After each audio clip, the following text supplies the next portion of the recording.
لله نحمده ونستعينه ونستغفره ونعوذ بالله من شرور أنفسنا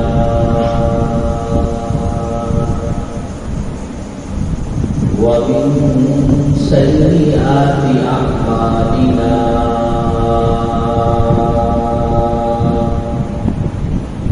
من يهده الله فلا مضل له ومن يضلل فلا هادي له ونشهد أن لا إله إلا الله وحده لا شريك له ونشهد أن سيدنا وسندنا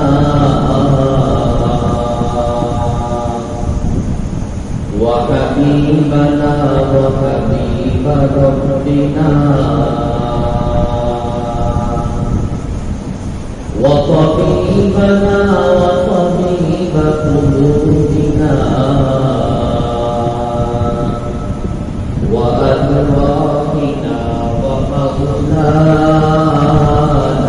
محمد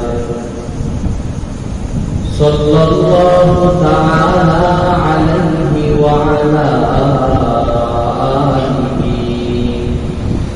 وأصحابه وبارك وسلم. قال الله سبحانه وتعالى إنما الصدقات للفقراء والمساكين والعاملين عليها إلى آخر الآية. وقد قال الله سبحانه وتعالى في شأن حبيبه ومحبوبه ومعشوقه مخبرا وآمرا إن الله وملائكته يصلون على النبي يا أيها الذين آمنوا صلوا عليه وسلموا تسليما. محمد اللهم صل على محمد وعلى آل محمد كما صليت على إبراهيم وعلى آل إبراهيم إنك حميد مجيد. اللهم بارك على محمد وعلى آل محمد كما باركت على إبراهيم وعلى آل إبراهيم إنك حميد مجيد. إمام سبون مسافر है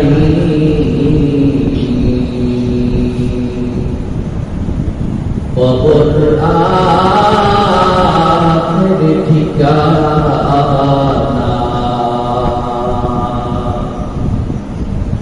कोई आगे रवाना है कोई पीछे रवाना बलवल्ला बिकमालिही कशफत तुजा बिजमालिही हसनत जमीउ खिसालिही صلوا عليه وآله মহান আল্লাহ রাব্বুল আলামিনের দরবারে লাখ কোটি শুকরিয়া যে মহান রব্বুল কারীম আপনাকে আমাকে সুস্থ শরীরে সুস্থ মন ও মস্তিষ্কে আল্লাহ রাব্বুল আলামিন রমাদানের দিবসগুলোতে বিশেষ করে শুক্রবার দিন জুমার দিন দোয়া কবুলের দিন গুনাহ মাফের দিন আল্লাহ পাক রব্বুল আলামিন তার মহান এবং বিশেষ করে সম্মানিত করে দুনিয়ার মধ্যে শ্রেষ্ঠতম জায়গা মুসলিমদের মধ্যে আগে আগে আসার কিছু কথা বলার ও শোনার মতো তৌফিক করে দিয়েছেন। এজন্য সেই মালিকের দরবারে দিল মন উজাড় করে দিয়ে আবেগ ভরা কণ্ঠে এবং ভরা ভালোবাসা নিয়ে একবার কালিমাতুশ শুকর আদায় করি আলহামদুলিল্লাহ। গত সপ্তাহে আমরা যাকাতের গুরুত্ব সম্পর্কে কোরআন এবং হাদিসের মধ্যে যাকাতের কতটুকু গুরুত্ব আছে, একজন মুমিনের জন্য যাকাত দেওয়াটা ফরজ না ওয়াজিব, কোন পর্যায়ে, এই সম্পর্কে আমাদের মোটামুটি আলোচনা হয়েছে। এই সপ্তাহে আমরা শুধু মাসআলা শুনব। যাকাত সম্পর্কিত যতগুলো মাসআলা আছে মোটামুটি ভাবে একজন মুমিনের জন্য যতটুকু জানার প্রয়োজন আমরা এই সম্পর্কে শুধু কিছু মাসআলা শুনব। সেই মাসআলার মধ্যে আমরা সর্বপ্রথম যে কথাগুলো বলবো যে কার উপর যাকাত ফরজ, কে যাকাত দিবে। এখন কে যাকাত দিবে, কার উপর যাকাত ফরজ, এক্ষেত্রে আমরা 7টা কথা বলবো। 7টা বিষয় যে ব্যক্তির মধ্যে, যে ব্যক্তির মালের মধ্যে পাওয়া যাবে ওই ব্যক্তির উপর যাকাত ফরজ হবে। আর এই 7টার উপরে একটা ছুটে গেলে ওই ব্যক্তির মালের উপর যাকাত ফরজ হবে না। 2 নম্বর আমরা আলোচনা করব যে যাকাতটা কিভাবে আদায় করতে হবে। যাকাত কিভাবে আদায় করতে, কাইফা ইউআদ্দার যাকাত, যাকাত কিভাবে আদায় করা লাগে। 3 নম্বর আমরা আলোচনা করব কাদেরকে যাকাত দেওয়া যায়। সুতরাং আজকের আলোচনা পুরোটাই মাসআলা সম্পর্কিত আলোচনা, এখানে কোনো ঘটনাও থাকবে না।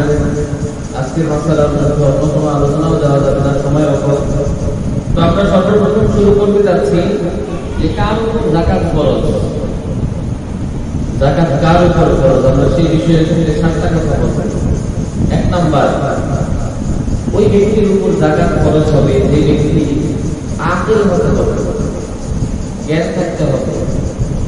কোন পাগল, কোন বাবার সন্তান পাগল, ওই পাগল সন্তান 1,00,000 টাকার মালিক, সেই পাগলের উপর যাকাত ফরজ হবে না। তাহলে যাকাত ফরজ হওয়ার জন্য 1 নম্বর কি হতে হবে, আকল থাকতে হবে, জ্ঞান থাকতে হবে, বুদ্ধি থাকতে হবে, বুঝবান হতে হবে। 2 নম্বর, ওই ব্যক্তিটা যেটা কি 1,00,000 টাকার মালিক, ওই ব্যক্তিটা প্রাপ্তবয়স্ক হতে হবে। কোন বাবা তার সন্তান ছোট্ট বাচ্চা যার এখনো প্রাপ্তবয়স্ক হয়ে যায়, তার নামে বিশাল একটা বাড়ি অথবা তার নামে এত এত স্বর্ণ, এত এত টাকা, অমুক দোকান, অমুক ফ্যাক্টরি তার নামে লিখে দিচ্ছে, এখনো সন্তানের প্রাপ্তবয়স্ক তার হয় নাই। এই সন্তানের উপর যত ইচ্ছে সম্পদের মালিক হোক, যাকাত যোগ্য সম্পদের যতই মালিক হোক, কিন্তু তার বয়স না হওয়ার কারণে এই সম্পদের বা এই সন্তানের সম্পদের উপর যাকাত আসবে না। তাহলে 1 নম্বর কি হতে হবে, আকল হতে হবে। 2 নম্বর, সে ব্যক্তি বালেগ হতে হবে, প্রাপ্তবয়স্ক হতে হবে। 3 নম্বর, মুসলমান হতে হবে। কি হতে হবে, মুসলমান। কোন কাফের, কোন অমুসলিম যদি বলে মুসলমানরা তো যাকাত দেয়, আমিও তো অনেক টাকার মালিক, আমিও আমার সম্পদ থেকে যাকাত দিব, তো এই কথা বললে তার এটা অনুদান হবে, তার এটা স্বাভাবিক মানুষকে দান করলে সহমর্মিতা এগুলো হবে, যাকাত হবে না। সুতরাং যাকাত দিলে কে, মুসলিম দিন। তার এগুলো ট্যাক্স দিতে পারে, বিভিন্ন খাতে সে খরচ করছে, এটা হতে পারে, কিন্তু তার এই সম্পদ ব্যয় করাটা এটা কখনো যাকাত হবে না। 3 নম্বর কথা, সেই ব্যক্তি মুসলিম হতে হবে। 4 নম্বর, সে নেশাব পরিমাণ সম্পদের মালিক হতে হবে। এখানে একটু লম্বা চড়া আলোচনা যে নেশাব পরিমাণ সম্পদের মালিক নেশাব পরিমাণ সম্পদের মালিক হলো, শরীয়ত বলছে যে ওই ব্যক্তি যদি 7.5 ভরি স্বর্ণ বা 52 ভরি রূপা, একবারে সবখানে আমরা বলে ফেলতেছি 7.5 ভরি স্বর্ণ, 52 ভরি রূপা বা এই সমপরিমাণ যদি কোনো ব্যবসায়ী মাল থাকে, অথবা এই সমপরিমাণ যদি তার কোনো গবাদি পশু থাকে, তাহলে এই ব্যক্তি এটা হলো নেশার পরিমাণ সম্পদের মালিক হওয়া। কথা সামনে আরো আছে, কি বললাম? 7.5 ভরি স্বর্ণের মালিক কোন ব্যক্তি, অথবা স্বর্ণ নাই 52 ভরি রূপার মালিক, অথবা স্বর্ণ নাই রূপাও নাই, সে একজন ব্যবসায়ী, তার দোকানের মধ্যে তার ফ্যাক্টরির মধ্যে 7.5 ভরি স্বর্ণ যেই পরিমাণ টাকা আসে, 52 ভরি রূপার যেই পরিমাণ টাকা আসে, ওই পরিমাণ টাকা ওই পরিমাণ সম্পদের তার ব্যবসায়ী মাল তার দোকানের মধ্যে মজুদ আছে, তার ফ্যাক্টরির মধ্যে মজুদ আছে, তার গোডাউনের মধ্যে আছে। তাহলে এই ব্যক্তির উপর, অথবা তার কাছে স্বর্ণ নাই রূপা নাই ব্যবসায়িক মালও নাই, কিন্তু সে এমন মেইন ফ্যাক্টরি এমন প্রতিষ্ঠান করছে, ওইখান থেকে সে প্রত্যেক মাসে ভাড়া পায়, অথবা সে চাকরিজীবী, লাখ টাকা সে পাচ্ছে, তার ইনকাম আছে। এখন দেখলো তার কাছে তার মোটামুটি এই নেশার পরিমাণ হওয়ার জন্য যতটুকু টাকার দরকার, এতটুকু টাকা তার প্রয়োজন থেকে অতিরিক্ত আছে। এখন এতটুকু টাকা বর্তমানে কি পরিমাণে টাকা থাকলে ওই ব্যক্তির উপর জাকাত খরচ হবে? তো গতকালকে দেখলাম যে আকবর কমপ্লেক্স থেকে মুফতি দেরওয়ার সাহেব ধর্ম দামাত বরাকাত এবং আমাদের মার্কাজুদ দাওয়ার প্রধান ইফতার মুফতি আব্দুল্লাহ সাহেব, ওনারা এই বিষয়টি মোটামুটি আলোচনা করছেন এবং ওনারা বলছেন কারো নিকট যদি বর্তমানে 2024 সালে কারো নিকট যদি 75,000 টাকা, কত টাকা বলছেন? 75,000 টাকা যদি কারো কাছে থাকে, খেয়াল করেন কিভাবে থাকে, মনে করেন এই টাকাটা তার প্রয়োজনের অতিরিক্ত আছে। প্রয়োজনের অতিরিক্ত বলতে, প্রয়োজনের মধ্যে আমরা বলি যে ব্যক্তির খাদ্য, বস্ত্র, বাসস্থান, চিকিৎসা, এগুলো হলো প্রয়োজনের ভিতরে পড়ে।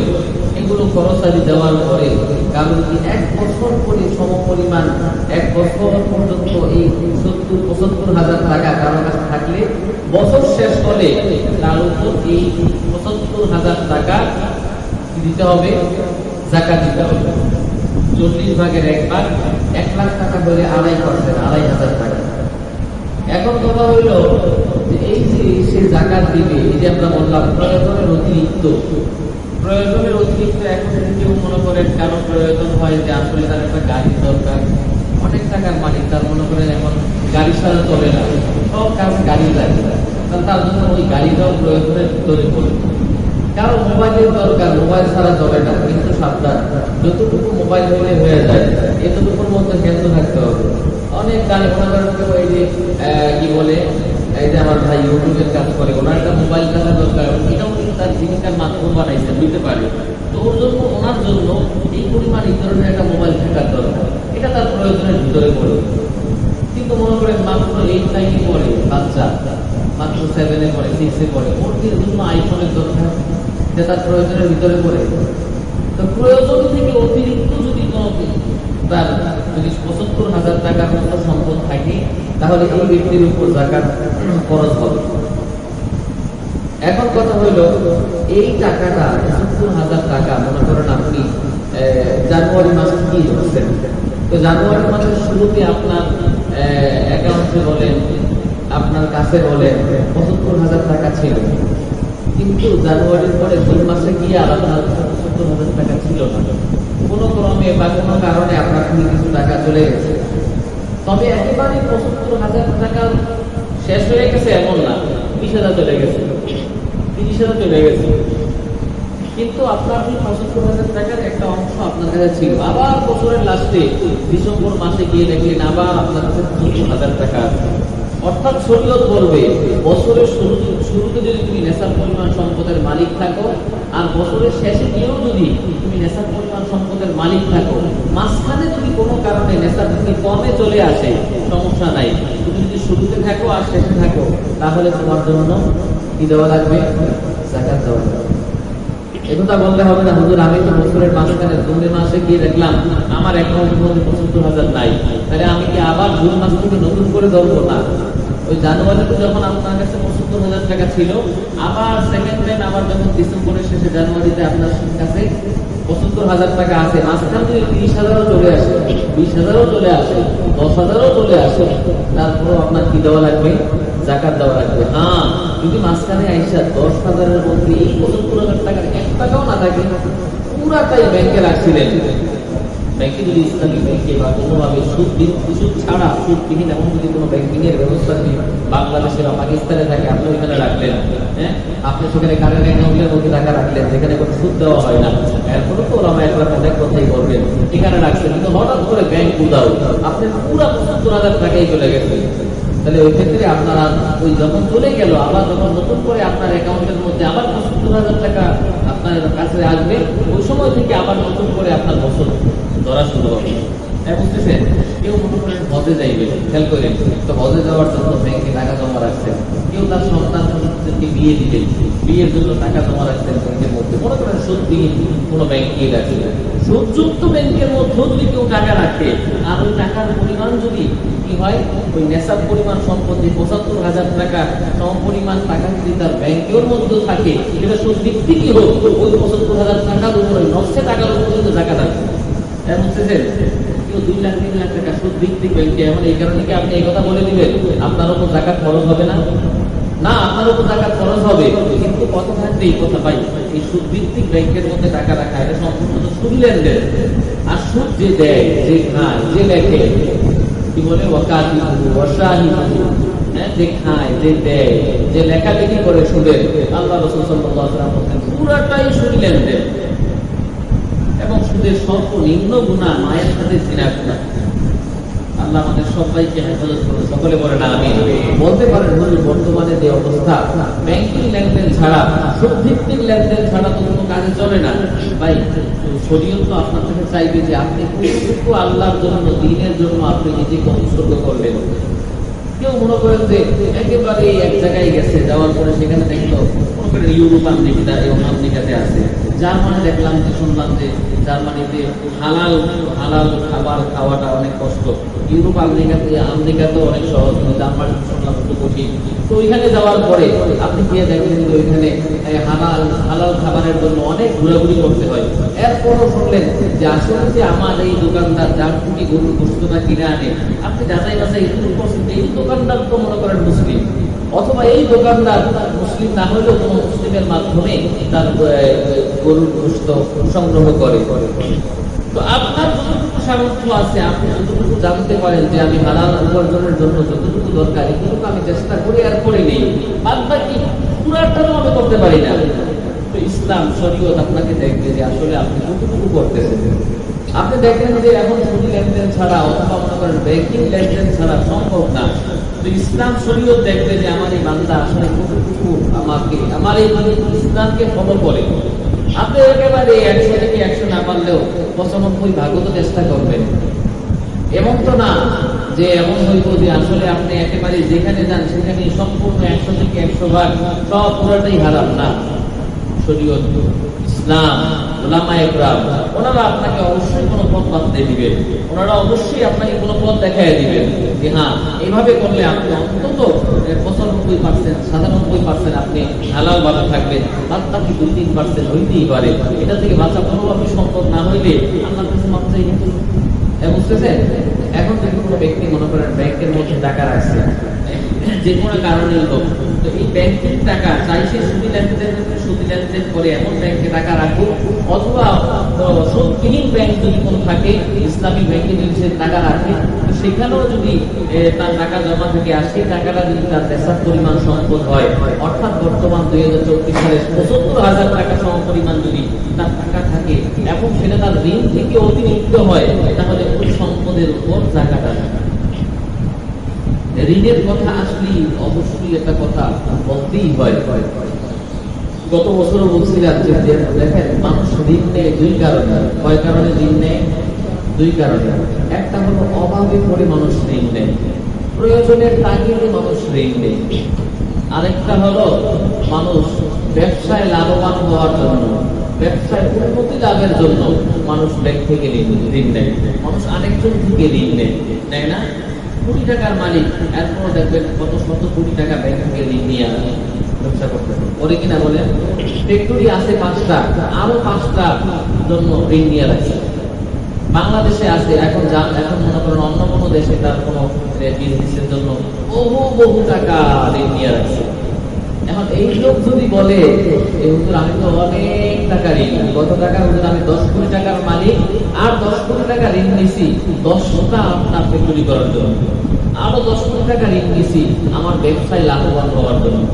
এই মার্কাসে দেওয়ার ফতোয়া হুজুর বলেন কি, এই ধরনের ঋণ যদি কেউ নেয় যেটা নাকি সম্পদ বাড়ার জন্য, প্রয়োজনের তাগিদে পড়ে না, অসহায় হয়ে না, হুজুর মেয়ে বিয়ে দিল টাকা নাই ঋণ দিতে হইল, এই ঋণ না। হুজুর ঘরে খাবার নাই, খাবারের জন্য টাকা লাগবে ঋণ নিছে, এই ঋণ না। নিচে ঋণ কেন? যে তার সম্পদ যেন বাড়ে।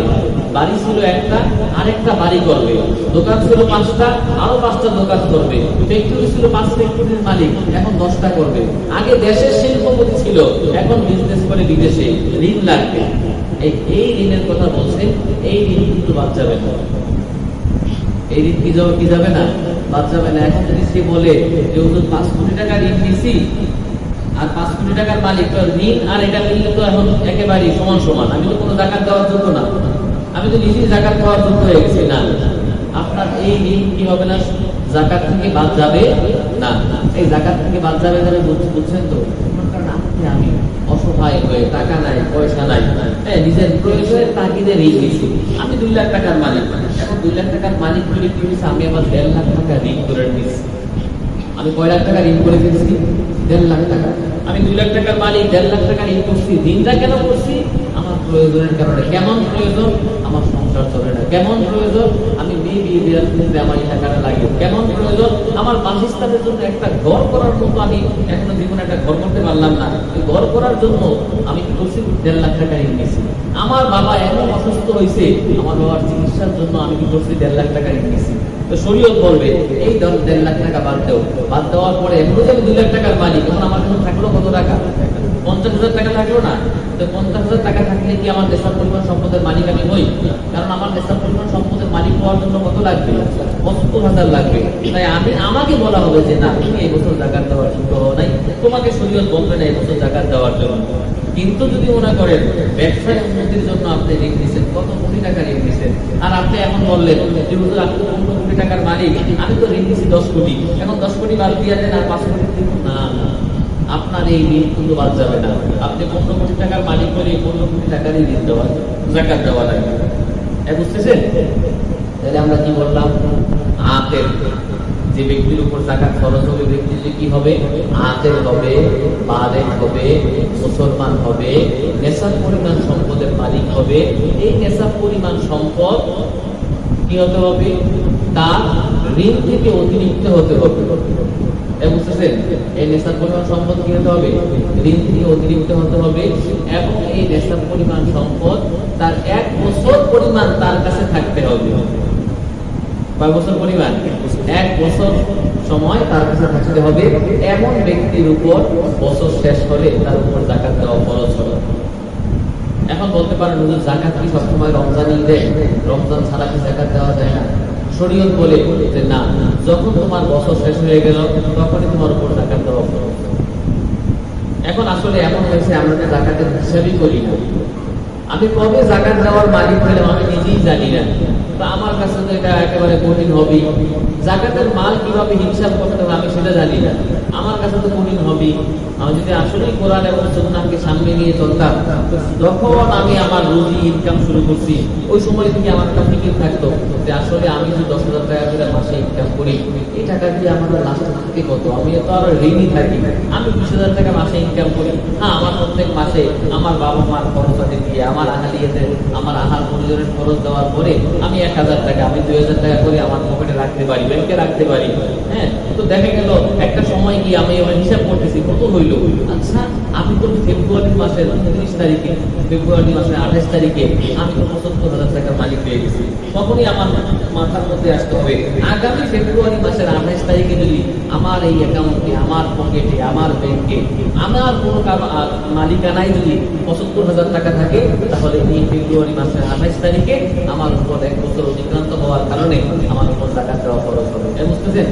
এখন কথা হলো, যদি কেউ দিনটাকে লম্বা করে রমজান পর্যন্ত দিয়ে করে, কারণ রমজান পর্যন্ত দিলে জাকাত তো আদায় হবে, কিন্তু সাবধান এই কথাও স্মরণ রাখতে হবে, রমজান গিয়ে মনে করেন জুন মাসে, আপনার কিন্তু জাকাতের বছর পূর্ণ হয়ে গেছে ফেব্রুয়ারির 28 তারিখে, তাহলে আপনাকে মনে রাখতে হবে আমি এই জুন মাসে রমজানের জাকাত আদায় করতেছি কোন বছরের? ওই যে গত বছর যে ফেব্রুয়ারির 28 তারিখে আমি মালিক হয়েছি, আর এই যে নতুন ফেব্রুয়ারির 28 তারিখ পর্যন্ত আমি জাকাতের টাকা দিলাম। বাকি মাঝখানে যে গেল মার্চ, এপ্রিল, মে, জুন, এই 4 মাসের টাকা কিন্তু আমি এখনো দেই নাই। এটা বুঝতেছেন? এখন আসেন যে জাকাতের টাকাটা আপনারা কিভাবে দিবেন। এই ঋণের ক্ষেত্রে কিন্তু আরো অনেক কথা আছে। কেউ মনে করেন কারো ঋণ দিছে, টাকা দেয় না, মানুষ ধার দেয় না, ঘড়িও তো নাই, কয়টা বাজে? টাইম আছে? মনে করেন কেউ অনেক সময় ঋণ দেয় না মানুষকে, একজন আরেকজনকে। এখন ঋণগুলো দেওয়ার পরে এই ঋণের টাকা মনে করেন যে আপনার হস্তগত এখনো হয় নাই, ঋণের টাকা আপনার কাছে আসে নাই। এই ঋণের ক্ষেত্রে আবার 3 কথা আছে, দাইনে কওয়ি, দাইনে মুতাওয়াসসিত, দাইনে যায়িফ। বুঝতেছেন? দাইনে কওয়ির ক্ষেত্রে এক হুকুম, দাইনে মুতাওয়াসসিতের ক্ষেত্রে এক হুকুম, দাইনে যায়িফের ক্ষেত্রে আরেক হুকুম। একইভাবে আপনার মনে করেন কোন মহিলা, তার মনে করেন তার স্বামী থেকে কি পায়? মোহরের টাকা পায়। এই মোহরের টাকা এটা আপনার উপর, আপনার স্ত্রীর পক্ষ থেকে আপনি কিন্তু ঋণী, জানেন? আপনি যে আপনার স্ত্রীকে বিয়ে করলেন 3 লাখ টাকা মোহরটা ধার্য করে, আপনি যদি এই টাকা না দেন, তাহলে কিন্তু ও আপনার থেকে, উনি আপনার থেকে 3 লাখ টাকা পায়, তাই না? তাহলে সে কিন্তু 3 লাখ টাকার মালিক। বাকি সে এই 3 লাখ টাকার জাকাত কবে দিবে? সেই 3 লাখ টাকা যখন তার হস্তগত হবে, যখন তার হাতে আসবে, তখন সেই টাকার জাকাত দেওয়া লাগবে। বুঝতেছেন? আর যেই ঋণটা আপনি কি করছেন, আপনার পকেটের টাকা, এটা ওই যে মহারণার টাকা না, আপনার নিজের টাকা, আপনি আপনার ভাইকে দিচ্ছেন, ওই টাকা হস্তগত হওয়ার পর মনে করেন 2020 সালে দিচ্ছেন, ওই টাকাটা আপনার আসছে 2024 সালে। তো এখন কি আপনি শুধু 2024 সালে জাকাত দিবেন না, ওইখানে কিন্তু 20 সাল থেকে 24 সাল 4 বছরের হিসাব করে জাকাত দেওয়া লাগবে। বুঝতেছেন? বাকি টাকা আসার আগেও যদি আপনি আপনার পকেটের টাকা থেকে দিয়ে দেন, যারে আব্দুল্লাহ ভাই কিন্তু আমার 5 লাখ টাকা পাই, তো টাকা তো এখনো দেয়নি, কিন্তু বললো যে 2024-এর দিকে, তো আপনি 21-এ চাইলে আপনি ওই 4 লাখ টাকার টাকা দিয়ে দিতে পারেন, বা 3 লাখ টাকার টাকা দিয়ে আব্দুল্লাহ ভাইয়ের কাছে আছে। আবার চাইলে এটাও করতে পারেন, আব্দুল্লাহ ভাই 2034-এ যখন আপনাকে জাকাতের টাকা, মানে আপনাকে ঋণের টাকা দিয়ে দিল, ওই সময় আপনার হাতে আসার পরও চাইলে আপনি এই 4 বছরেরটা একসাথে দিতে পারেন। কিন্তু ওইখানে কিন্তু এই কথা বললে হবে না যে এই মুহূর্তে না আমার কাছে টাকা আসছে, সুতরাং শুধু 2024 সালটা দিব আর পিছনেরটা দিব না, এই কথা বললে হবে না। এখন আসেন জাকাত জাতীয় সম্পদ কি? খুব গুরুত্বপূর্ণ কথা। কেউ মনে করেন একটা বিল্ডিং বানাইছে, 4 তলা বাড়ি, কেউ মনে করেন অনেক জমিনের বাড়ি, একটা জমিকে মাত্র 75,000 টাকা নাকি আরো বেশি? আরো বেশি না? একটা বাড়িকে মাত্র 75,000 টাকা নাকি আরো বেশি? আরো বেশি। এখন এই বাড়িওয়ালা, এই জমিদার, এই ফ্যাক্টরিওয়ালা, এর উপর কি জাকাত আসবে কিনা খেয়াল করেন কেউ? দেখেন এক্ষেত্রে মূল যে মাসালাটা, সেটা হলো যে কোনো মাধ্যম, এই মাধ্যমের উপর জাকাত আসে না। যা এই বাড়িটা বানাইছে, এই বাড়িটা আপনার সম্পদ অর্জনের একটা মাধ্যম, এর থেকে আপনি ভাড়া পাইবেন। খেয়াল করে, ব্যবসায়ী কথা কিন্তু একবারে ফাইনাল। ব্যবসা আপনি যেই ব্যবসায়ী করেন, আপনি রুটির ব্যবসা করেন, আপনি চিনির ব্যবসা করেন, আপনি জুতার ব্যবসা করেন, আপনি বাড়ির ব্যবসা করেন, বাড়ি বানানোর ব্যবসা করেন, আপনি গরুর ব্যবসা করেন, আপনি ছাগলের ব্যবসা করেন, ব্যবসার কথা ফাইনাল। আপনি 1 টাকার ব্যবসা করেন আর 2 টাকার ব্যবসা করেন, ব্যবসায়ী বন্ধ হইলেই কিন্তু এখানে জাকাত আসবে। এই কথা ফাইনাল, বুঝছেন তো? এখন আমি তো বললে হবে না শুধুমাত্র শাড়ির ব্যবসা যারা করে, লঙ্গির ব্যবসা যারা করে এরাই শুধু জাকাত দিবে। আমি তো গরুর ব্যবসা করি, আমি কি জাকাত দিব? বিষয় কিন্তু এমন না। ব্যবসা আমি যেটাই করি, আমার ব্যবসায়ী পণ্য যদি হয়ে যায়, আমি জায়গায় জায়গায় জায়গা কিনে আর বিক্রি করি, আমি আমার জায়গা কিনে বিক্রি করা এটা আমার ব্যবসা। আমি গরু কিনি আর বিক্রি করি, গরু কিনা বিক্রি করা আমার ব্যবসা। আমি ঘর কিনি, বাড়ি কিনি আর বিক্রি করি, বাড়ি কিনা বাড়ি বিক্রি করা এটা আমার ব্যবসা। আমি জুতা কিনি আর বিক্রি করি, জুতা কিনা আর জুতা বিক্রি করা আমার ব্যবসা। তো এই ব্যবসায়ী পণ্যের ক্ষেত্রে ফাইনাল কথা, যদি আপনার দোকানের মধ্যে, যদি আপনার মালিকানায় এই পরিমাণ সম্পদ থাকে, তাহলেই কিন্তু আপনার টাকা দেওয়া লাগবে। বুঝতেছেন কথা? তাহলে ব্যবসা যেটার সাথে রাখবে ওখানে জাকাত আসবে, আল্লাহ সাথে যেই ব্যবসায়ী করি। এখন আমি যে কথায় আসছি সেটা হলো কি, বাড়ি করছেন ব্যবসা করার জন্য, বাড়ি করছেন একতলায় নিজে থাকবেন, বাকি তিনতলা ভাড়া দিবেন। আপনি ফ্যাক্টরি করছেন, দুটো ফ্যাক্টরি করছেন, ফ্যাক্টরি করে ফ্যাক্টরি থেকে মাল উৎপন্ন করবেন, ফ্যাক্টরি বিক্রি করা আপনার আছে, ফ্যাক্টরি বানায় বানায় বিক্রি করবেন, এটা আপনার উদ্দেশ্য না। দুটো তিনটা ফ্যাক্টরি করছেন, এটা দিয়ে আপনি ব্যবসায়ী পণ্য বানাইবেন। এই নষ্ট ফ্যাক্টরির উপর আপনার জাকাত আসবে না। যে ফ্যাক্টরি বানাইতে গিয়ে আপনার 2 কোটি টাকা গেছে, এটার উপর আসবে না। না, এটা থেকে যে পণ্য উৎপন্ন করলে এটার উপর জাকাত আসবে। আপনি মেশিনারি কিনছেন বিদেশ থেকে, কি বানানোর জন্য, কাপড় বানানোর জন্য, তো এই মেশিনের দামের উপর জাকাত আসবে না। মেশিন থেকে উৎপন্ন যে জিনিসটা হইলো এটার উপর জাকাত আসবে না। আপনি দোকান করছেন, অনেকগুলো দোকান, আপনি 10 দোকানের মালিক, কিন্তু আপনার দোকান ব্যবসা করা, দোকানের ব্যবসা করা, যে একটা দোকান বিক্রি করে আরেকটা কিনা, এটা উদ্দেশ্য না। 10 দোকানের মধ্যে আপনি আপনার ব্যবসায়ী কাজ চালাইতেছেন, ওই দোকান কিনার যে টাকাটা 10 কোটি টাকা 10টা দোকানের দাম, এই 10 কোটি টাকার উপর আপনার জাকাত আসবে না। দোকান থেকে ব্যবসা করার পরে যে ব্যবসা করতেছেন, ব্যবসায়ী মালের উপর জাকাত আসবে। আপনি মেশিন কিনছেন বিদেশ থেকে, ওই মেশিনের টাকার উপর জাকাত আসবে না। মেশিন দিয়ে যে জিনিস উৎপন্ন করলেন, যে ব্যবসায়ী পণ্য বানাইলেন, ওই পণ্যের উপর আপনার জাকাত আসবে। বুঝতেছেন? তাইলে ব্যবসার কথা, স্বর্ণের কথা ফাইনাল। কারণ নিকট যদি 7.5 কোটি স্বর্ণ থাকে, তাহলে তার উপর কি আসবে? জাকাত আসবে। কারণ কাছে যদি 52 কোটি রূপা থাকে, তার উপর কি আসবে? জাকাত আসবে। কারণ নিকট যদি ব্যবসায়িক পণ্য থাকে, তাই সেটা যে ব্যবসায়ী হোক, তার উপর কি আসবে? জাকাত আসবে। কারণ নিকট ব্যবসা না, টাকা আসে, চাই সেটা কিসের মাধ্যমে হোক, চাকরির মাধ্যমে হোক, চাই সেটা ফসলের মাধ্যমে হোক, চাই সেটা জমি থেকে ভাড়ার মাধ্যমে হোক, চাই সেটা বাড়ি ভাড়া থেকে হোক, চাই সেটা দোকান ভাড়া থেকে হোক, যেভাবে আপনার কাছে টাকা আসতেছে, ওই টাকার উপর জাকাত আসবে। সেটা কোনটা? মিলাইতে হলো যে বর্তমানে যে ওলামা একরাম এটা বলছেন, এখানে কি আমার কাছে 75,000 টাকা আছে কিনা, যদি থাকে আমার অ্যামাউন্টের মধ্যে, যেটা আমার কি হাওয়ায় যে আসলিয়া, অতিরিক্ত, যেটা আমার প্রয়োজন থেকে অতিরিক্ত, আমার যেটা প্রয়োজন থেকে অতিরিক্ত, আমার ঋণ থেকে অতিরিক্ত, এমন যদি টাকা আমার কাছে 1 বছর থাকে, তাহলে ওই টাকার উপর কি আসবে? জাকাত আসবে। এখন কোথায় আসেন যে এই জাকাতের মালটা আপনি কেমনে দিবেন, কারে দিবেন? বলতেছে এই জাকাতের মাল দেওয়ার ক্ষেত্রে নিয়োগ করা লাগে, জানেন? অনেকে মনে করে হঠাৎ করে আমার টাকা এমন একজন লোক দিছে, আমারই গরিব আত্মীয় স্বজন, আমি দিছিলাম একে দিন শুরু, এখন আর সে দিতে পারে না, তো এখন আমার এই টাকাটা কি আমি এই কথা বলতে পারি যে আমার এই টাকাটা জাকাত হিসেবে দিয়ে দিলাম? হবে না, নিয়ত থাকবে। যখন দিতেছেন তখন যদি অন্তরে নিয়ত থাকে যে এই টাকাটা আমি জাকাত পাওয়া দিতেছি, তাহলে সে যদি টাকা দিতে না পারে, তাহলে আপনার জাকাত থেকে এটা কেটে যাবে। কিন্তু যখন দিতেছিলেন তাকে টাকাটা, তখন দিচ্ছেন ঋণ হিসাবে, এখন সে ঋণ দিতে পারে না অসহায় হওয়ার কারণে, এখন আপনি এই কথা বললে হবে না যে আমার এই টাকাটা জাকাত থেকে কেটে যাবে, এটা বলতে হবে না।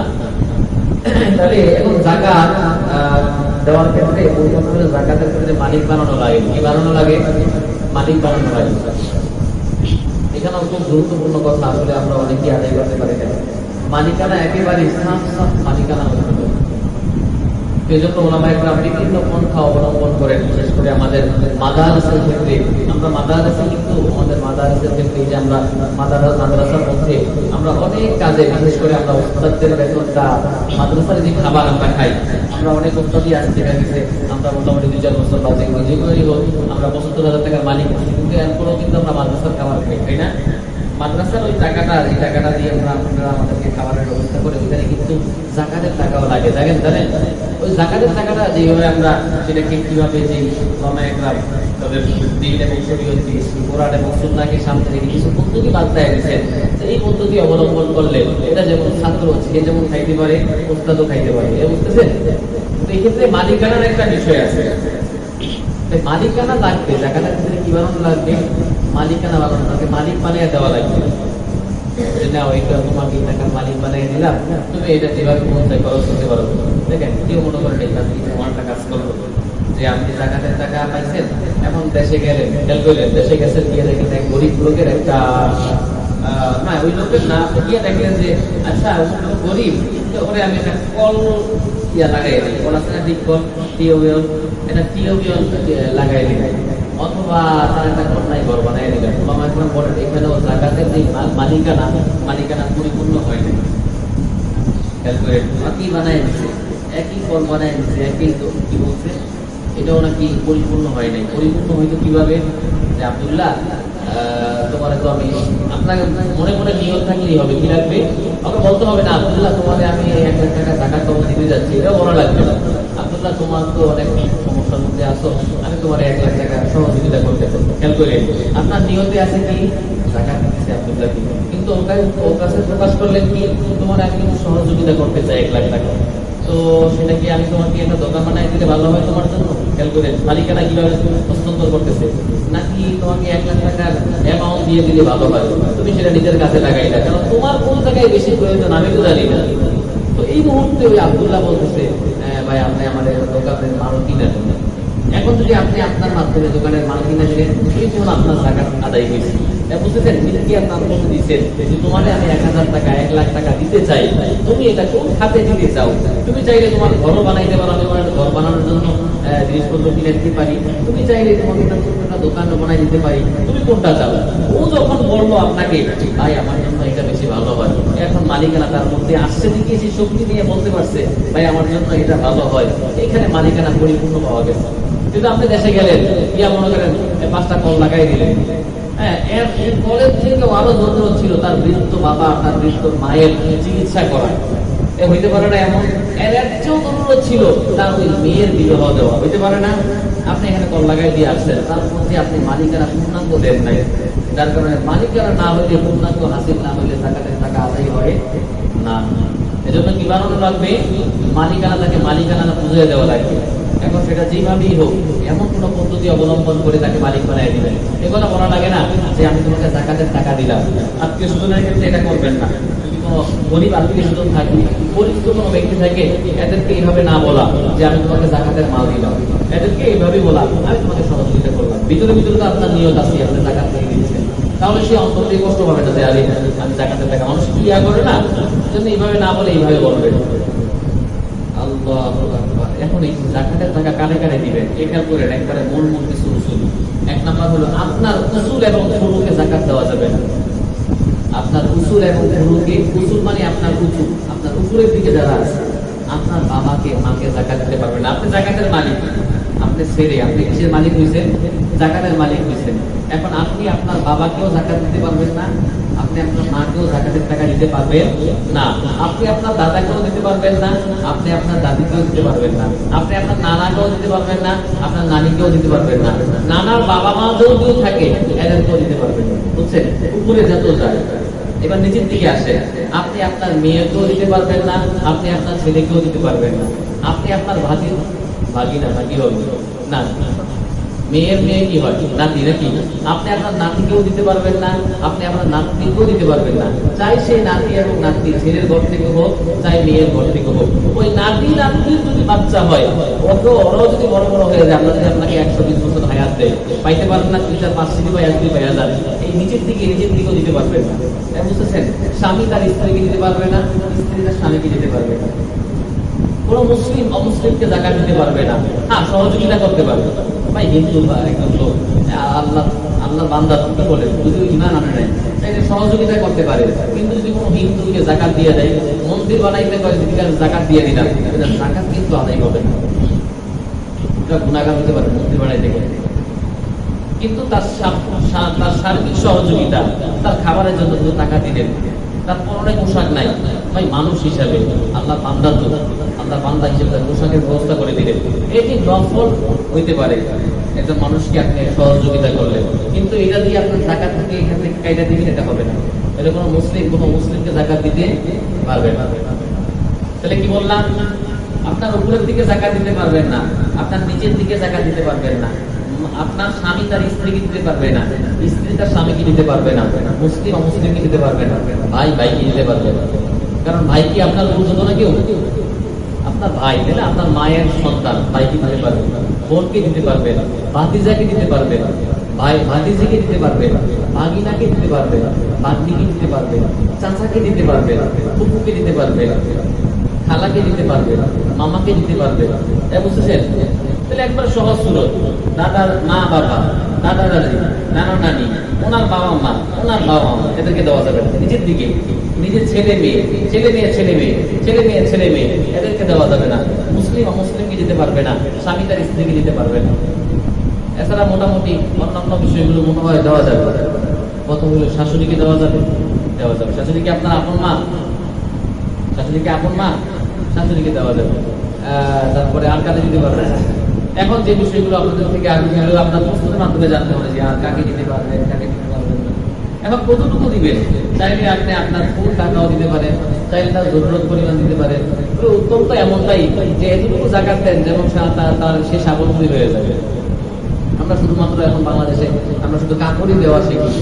ইউরোপ কান্ট্রিতে দেখবেন ওরা যখন জাকাত দেয়, কয়েকজনের সাথে কথা বলি, পরে হুজুর আমরা আমাদের এলাকার মধ্যে আমরা যারা আছি, আমরা আমার ভাইয়েরা যারা আছি, অথবা আমরা এলাকার মধ্যে যারা ইউরোপে আছি, এরা কি করি, একটা হিসাব করে নিচ্ছি আমার এই গ্রামের মধ্যে কয়জন অসহায়। হিসাব করে দেখলাম 20 জন অসহায়। আমরা এই বছরে এমন দিন এই 20 জনের একজনের আমরা আগামী বছর জাকাত দেওয়ার মালিক বানাই না। চিন্তা করে দেখছেন? পরে আমরা আমাদের জাকাত সম্পদটা ওকে এমন একটা কাজে দিয়ে দিই, ওকে এমন একটা জিনিস কিনে দিই, ও এটা করে খাইতে খাইতে মোটামুটি 1 বছরের পরে সে আর জাকাত আর খাওয়ার মানুষ থাকে না, সে এখন জাকাত দেওয়ার যোগ্য হয়ে যাবে। এমন করলে মনে হয় ভালো হয়, তাহলে আমাদের সমাজের মধ্যে মানুষ আস্তে স্বাবলম্বী হবে। কিন্তু আমরা কি করি, আসলে তো আমরা আসলে বর্তমানে জাকাত একেবারেই দিই না। যারা কোটি কোটি টাকার মালিক, এরা জীবনে জাকাতের টাকা হিসাব করে দেয়, বলে শুধু লোক দেখানো যে আমি যে এত টাকার মালিক হয়েছি, লোকেরা আমার দামশীল বলুক, অথবা আমার ফ্যামিলির লোকেরা, আমার গোষ্ঠীর লোকেরা কি বলবে জাকাত না দিলে, সেইভাবে আমরা জাকাত দিয়ে যাই। কিন্তু একটু চিন্তা করে না, হাই দিয়ে যদি জাকাত না দিই তাহলে কি অবস্থাটা হবে। হ্যাঁ, আল্লাহ রাসূল সাল্লাল্লাহু আলাইহি সাল্লাম হাদিসের মধ্যে বলছেন, আবার আল্লাহ তাআলা কোরআনের মধ্যে বলছেন, ওয়ালা ইয়াহসাবান্নাল্লাযীনা ইয়াবখালুনা বিমা আতাহুমুল্লাহ ফাতি হুয়া খায়রুল লাহুম বাল হুয়া শাররুল লাহুম সাইয়াকুতুনা মা বাখিলু বিহি ইয়াওমাল কিয়ামাহ। আল্লাহ বলেন যে আরে তারা যেন, লোকেরা যেন, যারা জাকাত দেয় না, তারা যেন এটাকে ভালো মনে না করে, তারা যেন ভিতরে ভিতরে এই মনে না করে যে মনে হয় আমি জিতে গেলাম। না না না, বাল হুয়া শাররুল লাহুম, তুমি জাকাত দাও নাই, বড় খারাপ অমঙ্গলের কাজ করছো। হাসরের ময়দানে তুমি যেটা কুক্ষিগত করে রাখলা, তুমি যে জাকাত দিলা না, তুমি যে কৃপণতা করলা, এই জিনিসটা, এই মানটা তোমার এই গলার মধ্যে পেঁচিয়ে দেওয়া হবে। আর হাদিসের মধ্যে কি আসছে যে এই সম্পদ তার গলার মধ্যে পেঁচিয়ে দেওয়া হবে, বিষাক্ত সাপের রূপ নিয়ে তার গলার মধ্যে পেঁচিয়ে দেওয়া হবে। আর ওই সাপ একটা করে চুমুক দিবে আর বলবে, আন্তা মালুকা আন্তা কানজুকা, এই শুনে রাখো, আনা মালুকা আনা কানজুকা, আমি তোমার সেই মাল যেটা তুমি দেও নাই, আমি তোমার সেই রক্ষিত, সেই সুরক্ষিত, সেই ব্যাংকের সম্পদ, যে সম্পদ তুমি কি করো নাই, জাকাত দেও নাই। উপায় থাকলে বলেন, আল্লাহ রাব্বুল আলামিন আমাদেরকে সঠিকভাবে, সঠিক পদ্ধতিতে জাকাতগুলো আদায় করার তৌফিক দান করেন। সকলে বলেন আমিন।